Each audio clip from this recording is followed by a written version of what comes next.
भय प्रगट कृपाला दीन दयाला कौसल्या हितकारी हर्षित महतारी मुनि मनहारी अद्भुत रूप विचारी। आप सभी को रामनवमी की हार्दिक शुभकामनाएं। प्रिय भक्तजनों, आज चैत्र मास के शुक्ल पक्ष की नवमी तिथि के दिन ही भगवान श्री विष्णु ने त्रेता युग में अपने 7वें अवतार के रूप में भगवान श्री राम जी के रूप में अवतार धारण किया था। इसलिए आज का ये दिन और भी अद्भुत और शुभ फलदायी है। आज की इस भागम भाग भरी जिंदगी में हर कोई इतना व्यस्त है कि अपने लिए या अपने आने वाले जन्म को सुधारने के लिए, अपने पापों से मुक्ति पाने के लिए लोगों के पास 10 मिनट का समय भी नहीं होता। इसलिए आज हम आपको विवश करेंगे। आज हम चाहेंगे कि आप अपने कीमती समय में से 30 मिनट निकालकर इन कथाओं को पूरा ध्यान से सुनिए। और आपको सबसे पहले आज के इस प्रसंग में सुना रहे हैं श्री राम रक्षा स्तोत्र का पाठ। हो सकता है कि आज के दिन शुभ नक्षत्रों और शुभ संयोगों में सुना गया ये पाठ, सुनी गई ये कथाएं आपको आपके जन्म जन्मांतर के पापों से मुक्त कर दे, आपकी कोई अभीष्ट मनोकामनाओं की पूर्ति कर दे, या फिर आपके आने वाले संकटों से आपको बचाए। तो आप सभी अपने मन में पूर्ण श्रद्धा रखकर, धैर्य रखकर इन कथाओं को पूरा जरूर सुनिएगा। राम रक्षा स्तोत्र ऋषि कौशिक के द्वारा रचित एक ऐसी रचना है जिसमें श्री राम की भक्ति के साथ ही भक्तों की पूर्ण रूप से रक्षा करने की कामना की गई है। इसलिए इस स्तोत्र का पाठ सभी प्रकार की बाधाओं और शत्रुओं से रक्षा के लिए किया जाता है। इस स्तोत्र का पाठ नवग्रहों के कुप्रभाव से रक्षा के लिए भी किया जाता है। वैसे तो इस पाठ को प्रतिदिन ही करना चाहिए, लेकिन गुरुवार, एकादशी और विजयादशमी के दिन इस पाठ को करने से विशेष लाभ मिलता है। श्री राम रक्षा स्तोत्र के पाठ से मनुष्य भयमुक्त होता है। उच्चारण से मनुष्य की वाणी शुद्ध होती है। श्री राम रक्षा स्तोत्र के पाठ से बच्चों को लगी बुरी नजर दूर हो जाती है। वास्तु में होने वाली नकारात्मक ऊर्जा और वास्तु के सभी दोष दूर हो जाते हैं। तो आइए हम सभी मिलकर श्री राम रक्षा स्तोत्र पाठ का हिंदी अनुवाद सुने। इस श्री राम रक्षा स्तोत्र मंत्र के रचयिता बुद्ध कौशिक ऋषि हैं। माता सीता और श्री रामचंद्र जी देवता हैं। अनुष्टुप छंद हैं। माँ सीता शक्ति हैं। श्री हनुमान जी कीलक हैं तथा श्री रामचंद्र जी की प्रसन्नता के लिए श्री राम रक्षा स्तोत्र के जप में विनियोग किया जाता है। जो धनुष बाण धारण किए हुए हैं, बद्ध पद्मासन की मुद्रा में विराजित हैं और पीतांबर पहने हुए हैं, जिनके नेत्र कमल दलों से भी सुंदर हैं, जो प्रसन्न चित्त हैं, जिनके नेत्र बाईं ओर अंक अर्थात गोद में बैठी हुई सीता जी के मुख कमल से मिले हुए हैं और जिनका रंग बादलों की तरह श्याम है, उन अजान बाहु विभिन्न आभूषणों से विभूषित जटाधारी श्री राम का मैं ध्यान करता हूँ। ऐसे प्रभु श्री रामचंद्र जी का ध्यान राम रक्षा स्तोत्र के पूर्व हमें करना है। श्री रघुनाथ जी का चरित्र 900 कोटि के विस्तार वाला है। इस चरित्र का एक महापातकों का नाश करने वाला है। नील कमल के समान श्याम वर्ण वाले, कमल जैसे नेत्र वाले, जटाओं के मुकुट से सुशोभित जानकी जी और लक्ष्मण जी के सहित ऐसे भगवान श्री राम का मैं ध्यान करता हूँ, जो अजन्मे हैं अर्थात जिनका जन्म न हुआ हो, जो स्वयं प्रकट हुए हो, सर्वव्यापक अर्थात सभी जगह व्याप्त हो, हाथों में खड्ग, तुणीर, धनुष बाण धारण किए, राक्षसों के संहार तथा अपनी लीलाओं से जगत की रक्षा हेतु अवतरित श्री राम का मैं ध्यान करता हूँ।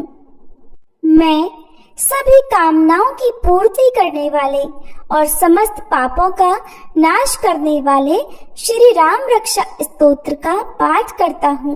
हे राघव, मेरे सिर की रक्षा करें। हे दशरथ के पुत्र, मेरे ललाट की रक्षा करें। हे कौशल्या के पुत्र श्री राम, मेरे नेत्रों की रक्षा करें। हे विश्वामित्र के प्रिय राघव, मेरे कानों की रक्षा करें। यज्ञ रक्षक श्री राम, मेरे प्राण अर्थात नाक की रक्षा करें। हे सुमित्रा के वत्सल रघुपति, मेरे मुख की रक्षा करें।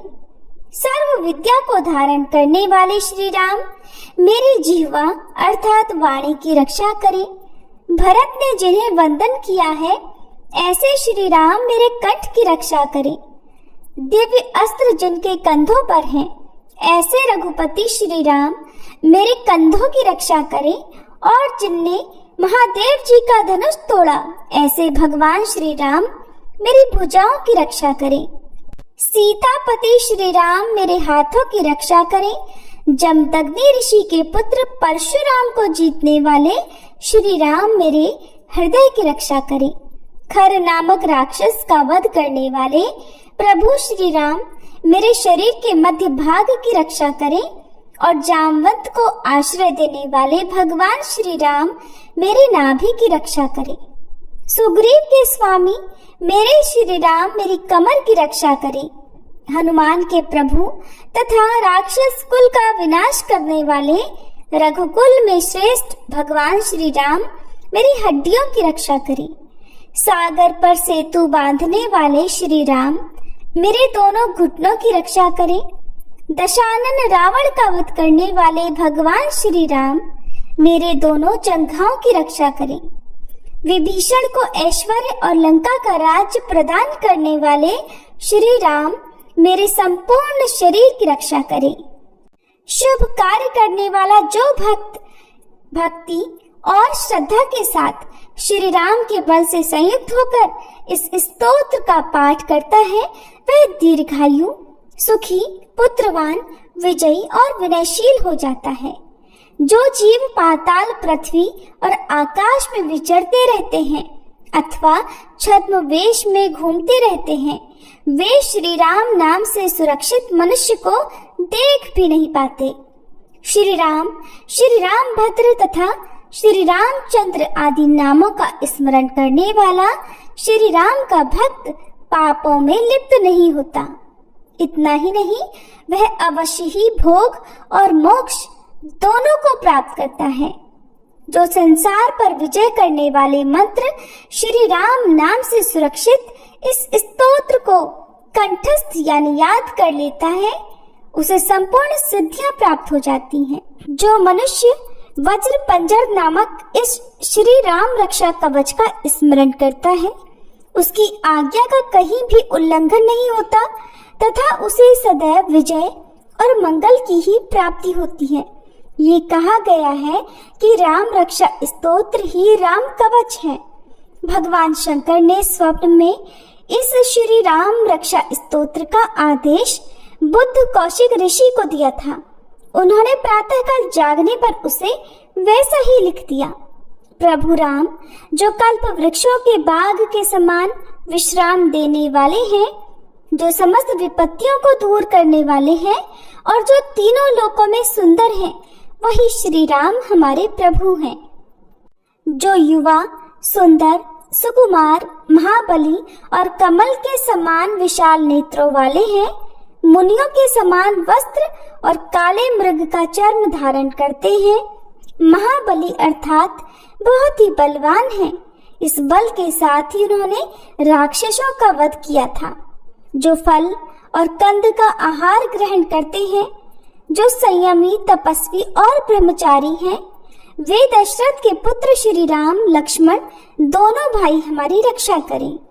ऐसे महाबली, रघुश्रेष्ठ, समस्त प्राणियों के शरणदाता, सभी धनुर्धारियों में श्रेष्ठ, राक्षस कुल का विनाश करने वाले श्री राम हमारी रक्षा करें। धनुष संधान किए हुए, बाण का स्पर्श करते हुए, अक्षय बाणों से उक्त तुणीर धारण किए श्री राम और लक्ष्मण मेरी रक्षा के लिए मेरे मार्ग में आगे चले। हमेशा तत्पर, कवचधारी, हाथ में खड्ग तथा धनुष बाण धारण करने वाले भगवान श्री राम लक्ष्मण सहित आगे आगे चलकर हमारी रक्षा करें। भगवान शिव का कथन है कि ऐसे आनंददायक दशरथ के पुत्र श्री लक्ष्मण जिनके सेवक हैं, ऐसे श्री राम बलवान काकुत्स महापुरुष पूर्ण ब्रह्म कौशल्या के पुत्र रघुकुल में श्रेष्ठ हैं। वेद शास्त्रों के ज्ञानी, यज्ञों के स्वामी, पुराणों में पुरुषोत्तम, जानकी जी के प्रिय, श्रीमान और अतुलनीय पराक्रमी श्री राम हैं। ऐसे विभिन्न नामों का नित्य श्रद्धा पूर्वक जप करने वाले को निश्चित रूप से अश्वमेध यज्ञ से भी अधिक फल प्राप्त होता है। दूर्वा दल के समान श्याम वर्ण, कमल नयन एवं पीतांबरधारी श्री राम की उपरोक्त दिव्य नामों से स्तुति करने वाला संसार चक्र में नहीं पड़ता, बल्कि जन्म मृत्यु के बंधनों से ही मुक्त हो जाता है। लक्ष्मण जी के बड़े बंधु प्रभु राम जी रघुकुल में श्रेष्ठ हैं। सीता जी के पति सुंदर हैं तथा करुणा के सागर हैं, जिनके पास सभी सद्गुण वास करते हैं, जिनको ब्राह्मण प्रिय हैं, जो धार्मिक वृत्ति के हैं, वे राज राजेश्वर श्री राम सत्यनिष्ठ हैं। दशरथ के पुत्र श्री राम जिनका वर्ण श्यामल है, जिनकी शांत मूर्ति लोगों को परम आनंद देने वाली है। रावण जिनका शत्रु, ऐसे प्रभु राम हैं जिन्होंने रघुकुल में जन्म लिया है। ऐसे प्रभु श्री राम को मैं वंदन करता हूँ।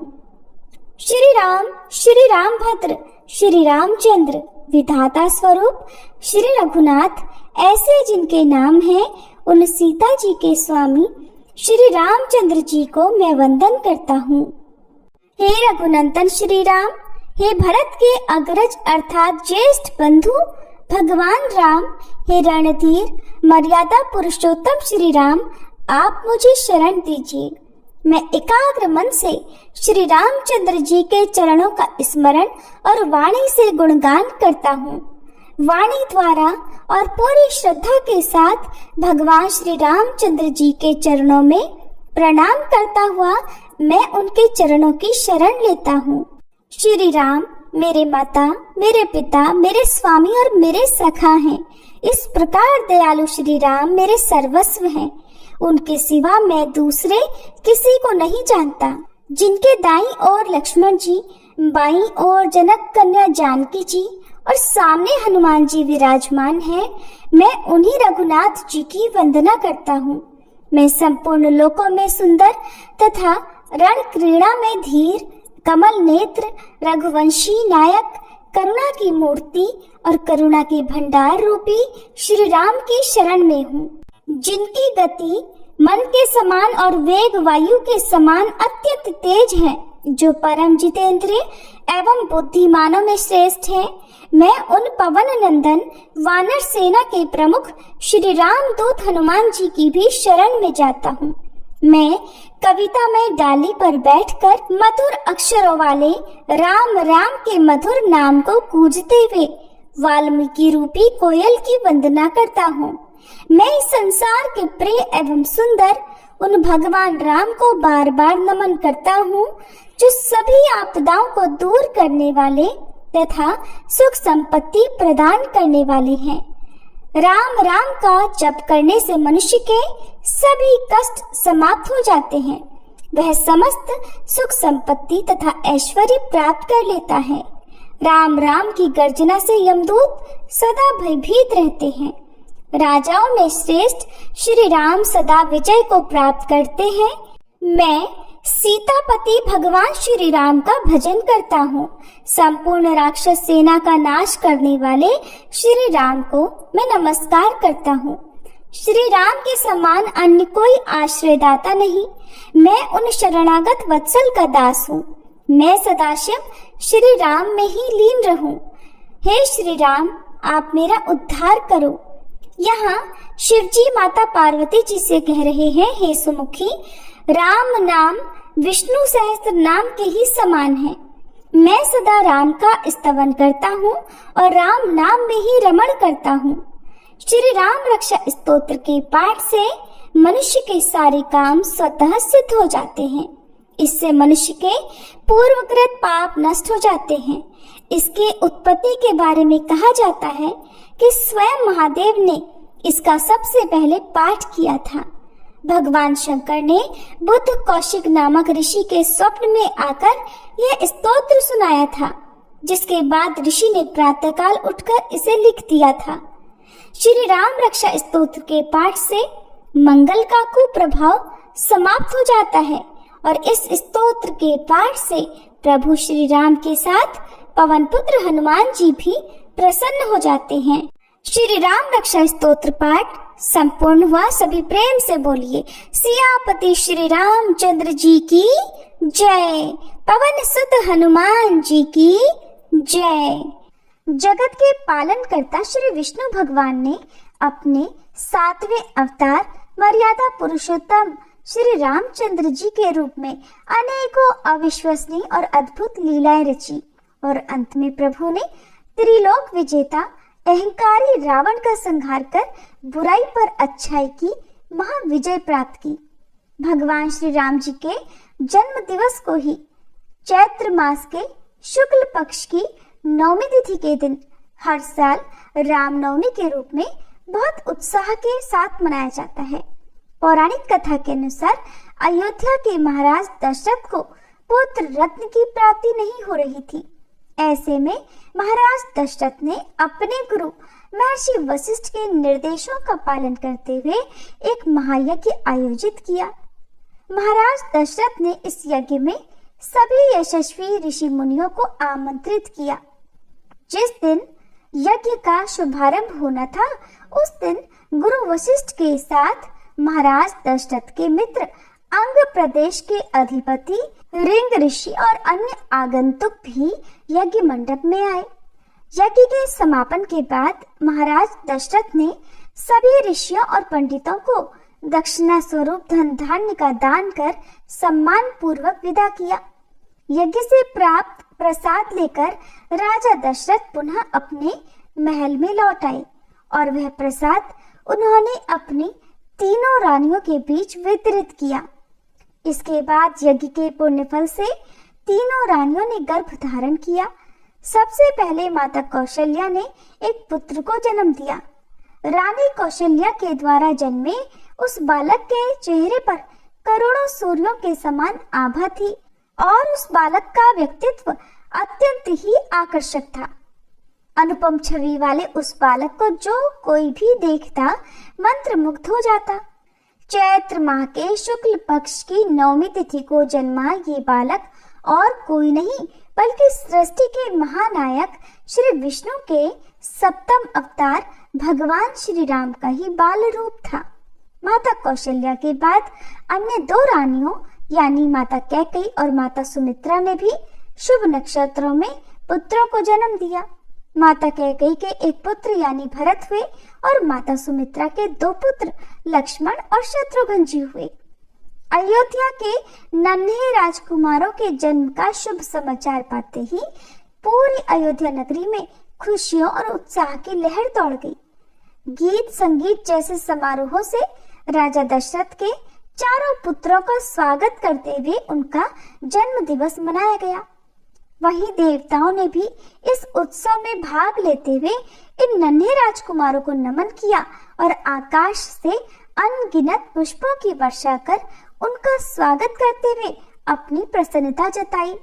शीघ्र ही चारों पुत्रों का नामकरण संस्कार महर्षि वशिष्ठ के द्वारा किया गया और फिर उनके नाम श्री रामचंद्र, भरत, लक्ष्मण और शत्रुघ्न रखे गए।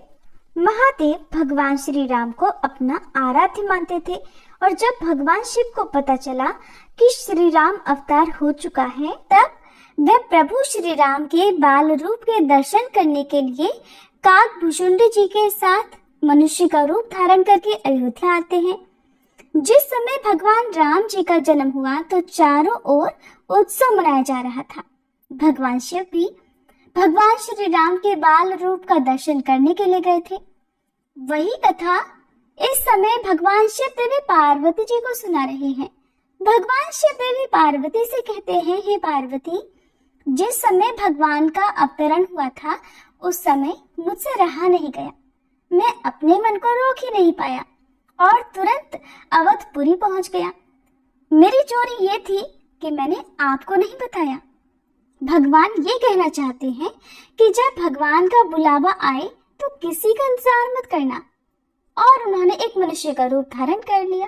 भगवान शिव की ये बात सुनकर देवी पार्वती बोली कि प्रभु आप तो महादेव हो, आप मनुष्य बनकर क्यों गए? तब भगवान शिव बोले कि देवी, जब महादेव के देव भी मनुष्य बनकर आ सकते हैं तो मैं मनुष्य ना बनूं, ये कैसे हो सकता है? जैसे ही मैं अयोध्या में पहुंचा वहां पर बहुत भारी भीड़ लगी हुई थी। मैंने उस भीड़ को पार करके आगे जाने की, राम जी के दर्शन करने की बहुत कोशिश की, लेकिन जा ही नहीं पा रहा था। तब मैंने थोड़ी और ताकत लगाई और थोड़ा भीड़ को धक्का दिया। तो जैसे ही मैंने भीड़ को धक्का दिया, अंदर से एक ऐसा धक्का आया कि मैं दूर जाकर मंदिर के एक शिवलिंग के पास टकराकर गिर गया। भोलेनाथ बोले, ये लो, हो गए दर्शन। राम के तो हुए नहीं, मेरे खुद के ही दर्शन हो गए। तब भोलेनाथ कहते हैं कि मैंने सोचा कि इतनी भारी भीड़ में अब रामलला के दर्शन कैसे हों।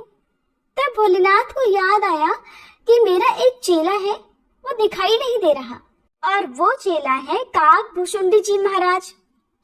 अब महादेव मन ही मन उस भीड़ में खड़े हुए सोच रहे हैं कि रामलला के दर्शन करने के लिए, भगवान के दर्शन करने के लिए वो तो जरूर आए होंगे।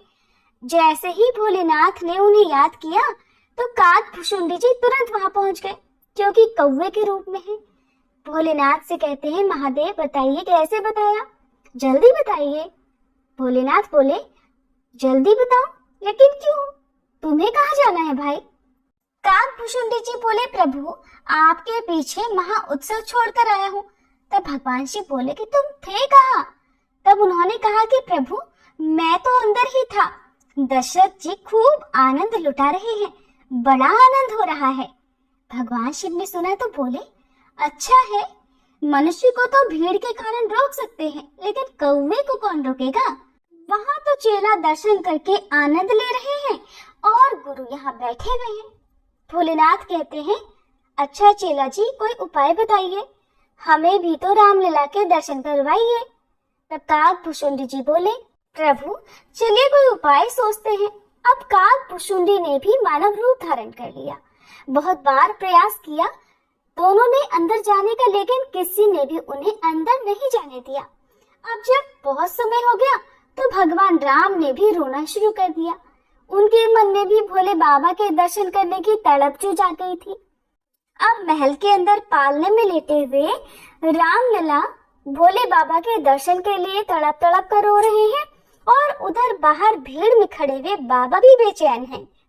जब रामलला के रोने का स्वर मैया के कानों में पड़ा तो कौशल्या जी भी बिलक पड़ी कि क्या हो गया मेरे लाल को, जो आज इतना रो रहा है। इधर भोले बाबा ने भी पूरा नाटक किया। भोले बाबा एक 80 साल के ज्योतिष बन गए। गोस्वामी जी ने गीतावली में इस भाव को भी बताया है, और स्वयं ज्योतिषी बनकर भोले बाबा काकभूषुंडी जी को अपना शिष्य बना लेते हैं, और इसके बाद वे सरयू नदी के किनारे बैठ जाते हैं। जितने भी लोग उस रास्ते से आ जा रहे हैं, भगवान शिव उन सभी का हाथ देखकर भविष्यवाणी कर रहे हैं। अब अवधपुरी में चर्चा शुरू हो गई कि कोई बहुत बड़ा पहुंचा हुआ ज्योतिषी आ गया है। इधर पालने में लेटे भगवान श्री राम ने जब रोना शुरू किया तो मैया बड़ी परेशान हो गई।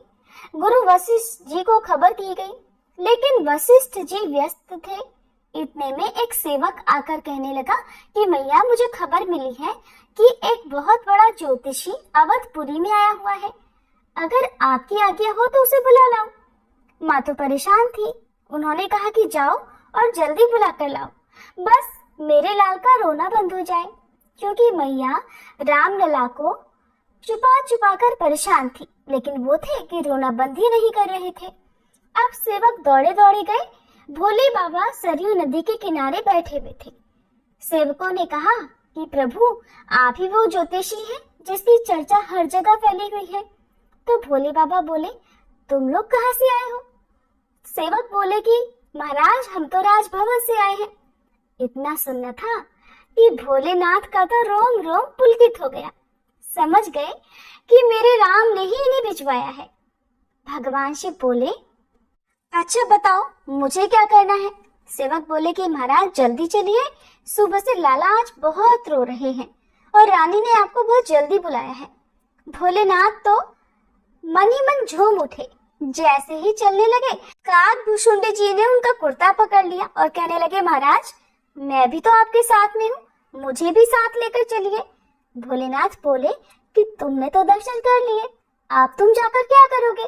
तो काकभूषुंडी जी कहने लगे, प्रभु मैंने दर्शन तो किए हैं पर स्पर्श नहीं किया है प्रभु को।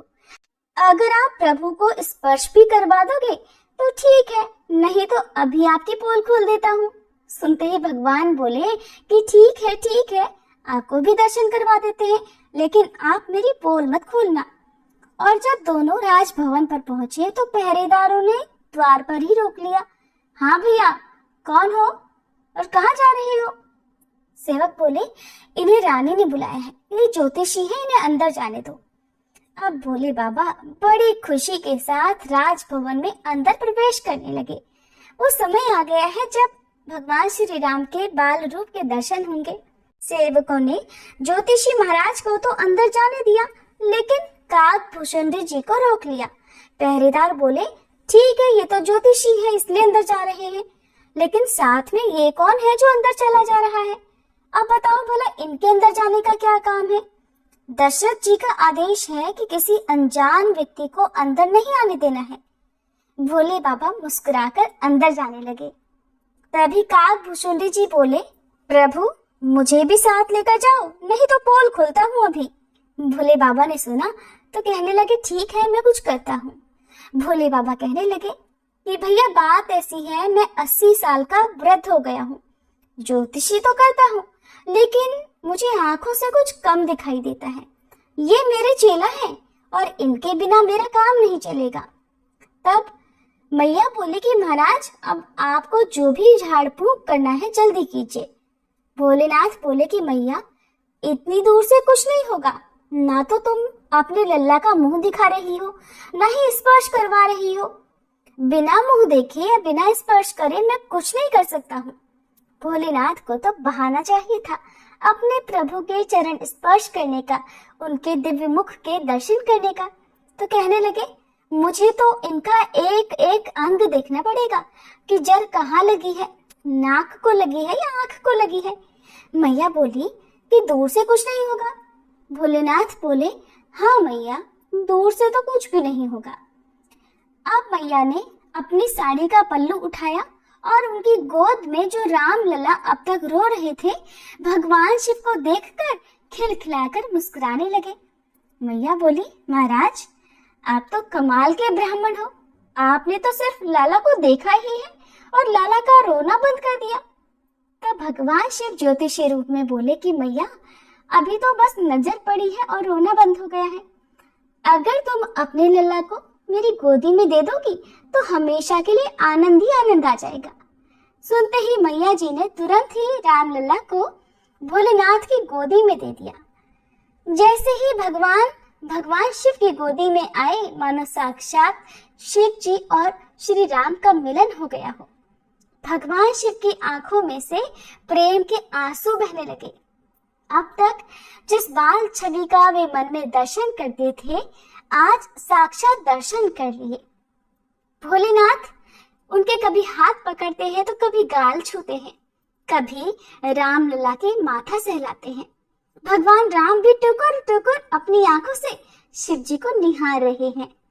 जब थोड़ी देर हो गई तो काकभूषुंडी जी ने पीछे से फिर कुर्ता पकड़ लिया और भोलेनाथ से कहने लगे, प्रभु हमारा हिस्सा भी तो दीजिए, आपने तो खूब आनंद ले लिया है, अब मुझ पर भी तो कृपा कर दीजिए। अब भगवान शिव राम लला को काकभूषुंडी की गोद में देने लगे तो मैया ने रोक दिया कि इनकी गोद में लल्ला को क्यों दे रहे हो। भगवान शिव बोले कि मैया मैं बूढ़ा हो गया हूँ और ये मेरे चेला हैं, ये लल्ला का हाथ देखेंगे तो फिर मैं भविष्य बताऊंगा। काग भुशुंडी जी की गोद में अब रामलला विराजमान है। अब काग भुशुंडी जी भी भगवान के दर्शन कर पा रहे हैं, उन्हें स्पर्श कर पा रहे हैं और भोलेनाथ ने भगवान का सारा भविष्य बता दिया, सब कुछ बता दिया कि आपके लल्ला कोई साधारण लल्ला नहीं होंगे, आपके लल्ला का इस संसार में बहुत नाम होगा और आपके लल्ला के नाम से ही लोग भव सागर तर जाएंगे। ज्योतिषी महाराज की ये बात सुनकर मैया बोली, ये सब तो ठीक है, पर बताओ कि मेरे लल्ला की शादी कब होगी। भोलेनाथ बोले कि मैया इतना बता सकते हैं कि आगे चलकर आप थोड़ा ध्यान रखना, एक बूढ़े बाबा आपके लल्ला को आपसे मांगने के लिए आएंगे, तब तुम तुरंत उन्हें मत दिलवा देना, मना करवाना, क्योंकि आपके लल्ला उनके साथ चले जाएंगे तो वहां से बहू लेकर ही आएंगे। कौशल्या जी बोली कि महाराज आप चिंता मत करो, अब ये बात मेरे दिमाग में बैठ गई है, मैं इसे हमेशा याद रखूंगी। इस प्रकार भोले बाबा ने मैया कौशल्या को सब कुछ बता दिया। मैया ने बोला कि महाराज आपने बड़ी कृपा की है, जो मेरे लल्ला का रोना बंद करवा दिया है और साथ ही साथ मेरे लाला का भविष्य भी बता दिया है। अब मेरे लाला को आशीर्वाद भी दे दीजिए। अब तो भगवान शिव ने राम लल्ला को खूब आशीर्वाद दिया, हे राम आप जुग जुग जियो, सबको आनंदित करो। इस प्रकार से भोलेनाथ बड़ी मस्ती में श्री राम जी को आशीर्वाद देकर अपने धाम पधार गए। भोलेनाथ ये भी कहते हैं कि इस चरित्र को सब लोग नहीं जान सकते, बस जिस पर प्रभु श्री राम की कृपा होगी वही लोग इस चरित्र को सुन सकते हैं, जान सकते हैं। देवी पार्वती जी कहती हैं, महाराज हम पर श्री राम जी की कृपा बनी हुई है, तभी तो हम ये सब जान पाए हैं। तो देखा भक्तजनों आपने कैसे महादेव अपने आराध्य देव के दर्शन पाने के लिए रूप बदलकर छल से उनके पास पहुंच गए थे। अत्यंत विलक्षण प्रतिभा के धनी श्री राम अल्पकाल में ही अयोध्या वासियों के प्रिय हो गए। उन्हें सभी प्रकार के अस्त्र शस्त्र चलाने में असाधारण निपुणता प्राप्त हो गई। वे निरंतर माता पिता और गुरुजनों की सेवा में लगे रहते थे। श्री विष्णु भगवान के 7वें महाअवतार के रूप में जन्मे श्री राम ने अपने जीवन काल में अनेकों महान और धर्मपरायण कार्य किए, चाहे सीता स्वयंवर में धनुष तोड़ना हो या महाबली बाली का वध कर सुग्रीव की सहायता करना हो। विवाह के पश्चात मर्यादा पुरुषोत्तम श्री राम अपने पिता की आज्ञा का पालन करते हुए पत्नी सीता जी और अनुज लक्ष्मण जी समेत वनवास को गए, जहां माता सीता की दुराचारी रावण से रक्षा करते हुए भगवान ने अत्याचारी रावण का संहार किया और धर्म की रक्षा की। जब भगवान श्री राम माता सीता और लक्ष्मण जी के साथ वनवास के दौरान जंगल में घूम रहे थे, तब लगातार चलने के कारण वे थकान महसूस करने लगे। तब भगवान राम ने थोड़ा विश्राम करने का विचार किया। विश्राम स्थल की तलाश के दौरान उन्हें एक बूढ़ी माई की कुटिया दिख गई। उस कुटिया में जब भगवान श्री राम अपनी पत्नी सीता जी और भाई लक्ष्मण जी सहित पहुंचे तो देखा कि वह बूढ़ी माई तो सूत काट रही थी। जैसे ही बूढ़ी माई ने उन्हें देखा तो उनकी आवभगत में लग गई और उनसे विश्राम करने के लिए कहा। इसके साथ ही भगवान राम, माता सीता और लक्ष्मण जी को भी भोजन करने का आग्रह किया। तब भगवान श्री राम जी ने बूढ़ी माई से कहा, माई मेरा हंस भी तो भूखा है, पहले इसके लिए मोती दे दो ताकि इसके बाद मैं भी भोजन कर सकूं। अब बूढ़ी माई के लिए ये तो बड़ी परीक्षा की घड़ी थी, क्योंकि उनके पास मोती नहीं थे। वो तो खुद इतनी गरीब थी कि सूत काट कर किसी तरह से अपना गुजारा किया करती थी। लेकिन आज तो प्रभु उनके घर पधारे थे, तो आवभगत में कैसे कमी रख सकती थी। बूढ़ी माई ने अपना दिमाग दौड़ाया और फिर जल्दी ही उन्हें एक सुझाव दिमाग में आया। बूढ़ी माई दौड़ी दौड़ी राजा के पास गई और उनसे उधार में मोती मांगने लगी, क्योंकि राजा ये बात अच्छी तरह से जानता था कि ये बूढ़ी माई बहुत गरीब है और 2 मोती वापस लौटाने में सक्षम नहीं है। तो पहले तो राजा ने बूढ़ी माई को मोती देने से इनकार कर दिया, लेकिन बूढ़ी माई लगातार अनुरोध करती रही। तब राजा ने बूढ़ी माई पर तरस खाकर 2 मोती उन्हें दे दिए। अब बूढ़ी माई खुशी खुशी अपने घर वापस आई और हंस को मोती खिला दिए, जिसके बाद उन्होंने भगवान श्री राम, माता सीता और उनके भाई लक्ष्मण जी को भोजन परोसा। सभी ने प्रेम पूर्वक भोजन ग्रहण किया। तब भगवान ने प्रसन्न होकर बूढ़ी माई के आंगन में मोतियों का एक पेड़ लगा दिया और इसके बाद वे सब वहां से चले गए। अगले ही दिन जब बूढ़ी माई ने अपने आंगन में मोतियों का ढेर देखा तो वह हैरान हो गई और फिर उसे राजा को मोती वापस करने की बात याद आई। तब वह एक पोटली में खूब सारे मोती भरकर उन्हें वापस करने के लिए राजा के पास गई। हैरान राजा ने पता किया कि आखिर इस बूढ़ी माई के पास इतने मोती कहाँ से आए, इस बात का पता लगाया जाए। जब राजा को पता चला कि बूढ़ी माई के आंगन में एक पेड़ है और उसी से ये मोती झड़ते हैं, इसके बाद तो राजा ने सोचा कि ऐसा बहुमूल्य पेड़ तो उसके राजमहल में ही होना चाहिए। तब उसने बूढ़ी माई के आंगन से उखड़वाकर वह मोतियों का पेड़ अपने राजमहल के आंगन में लगवा लिया। लेकिन राजा के आंगन में लगते ही उस पेड़ पर तो कांटे उग आए और फिर अगले दिन ही उस पेड़ का एक कांटा रानी के पैर में चुभ गया। रानी परेशान होकर इधर उधर भटकने लगी। अब तो राजा परेशान हो गया। फिर राजा ने उस पेड़ को सम्मान सहित बूढ़ी माई के आंगन में वापस लगवा दिया। फिर तो प्रभु श्री राम की कृपा से उस पेड़ में फिर से मोती लगने लगे। अब जब भी पेड़ से मोती गिरते तो बूढ़ी माई उसे उठाकर भगवान के प्रसाद के रूप में सभी को बांट देती थी। इस तरह भगवान श्री राम जी के आशीर्वाद से और बूढ़ी माई की दयालुता से उस नगर के सभी निर्धन संपन्न हो गए और इस प्रकार भगवान श्री राम ने उन बूढ़ी माई पर कृपा की। इस तरह से आज के दिन जो भी सच्चे मन में आस्था रखकर इस कथा को पूरा सुनता है, भगवान श्री राम उनके जीवन में भी उसी प्रकार आर्थिक संपन्नता का आशीर्वाद देते हैं जैसे उन्होंने बूढ़ी माई और उस नगर में रहने वाले लोगों पर की। सभी प्रेम से बोलिए श्री रामचंद्र जी की जय। ये वही श्री राम है जो स्वयं जगत के पालनहार हैं और दुर्लभ शक्तियों के स्वामी हैं, किंतु उन्होंने एक सामान्य मनुष्य जीवन का एक अद्भुत उदाहरण समाज के सामने प्रस्तुत किया। युगों युगों के बाद आज भी श्री रामचंद्र जी के आदर्श व्यक्तित्व, धैर्य, निष्ठा, त्याग और पराक्रम को श्रद्धा और सम्मान देते हुए रामनवमी के दिन उनका जन्मोत्सव मनाया जाता है।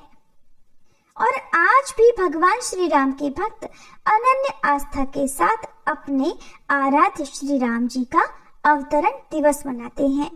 तो प्रिय भक्तजनों, ये थी आज की पावन कथाएं जिन्हें आपने अगर पूर्ण श्रद्धा भाव के साथ अपना कीमती समय निकालकर अंत तक सुना है तो आपको भी भगवान श्री राम जी का आशीर्वाद अवश्य मिलेगा। और आपके कीमती 30 मिनट का समय लेने की जो बात मैंने कही थी उसमें मुझसे थोड़ा अपराध बन गया है, क्योंकि आपके पूरे 35 मिनट हमने इस कथा के माध्यम से आज ले लिए हैं। लेकिन जबरदस्ती ही सही आपके मन को और आपके भावों को भगवान के चरणों में जो अर्पित किया है। अगर आपको ये कथाएं अच्छी लगी हो तो वीडियो को लाइक करके कमेंट बॉक्स में जय श्री राम जरूर लिखिए।